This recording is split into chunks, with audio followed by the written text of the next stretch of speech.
Oo. Ay, Kapitan! Na, malakas ka lang din talaga sa barangay, ha? Kaya ang tigas ang pagmumukha mo nung pumeso dito sa may tapat na salon namin.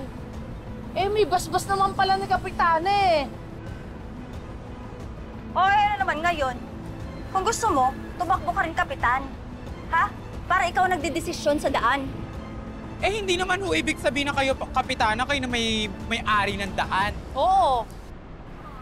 Ako pa rin nagdedesisyon kung sinong bibigyan ko ng permit sa mga stall. Ay, nako, kapitana, hindi yung porket kayo kapitana. Di ba bawal magtinda dito? Diba? Tama. Ah, ano to? Ako rin ang nagdedesisyon kung kailan legal at illegal. Nako, Kapitana at Lorna, tatandaan nyo na hindi palaging kayo ang may kapangyarihan dito. Naku, ang wish ko talaga na makita ng mga taong bayan lahat ng mga pinaggagawa nyo dito.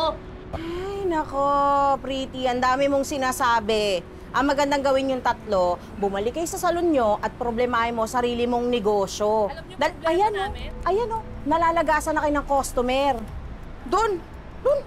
May perwisyo ka. Pero wiso ka. Hindi mo yung alisin dyan. Baho ka yan. Mas mabaho ka. Ah? O, sige, nabigyan mo ako ng dugo. Dugo. Tsaka ito, yung isaw. Manok, ha? Manok.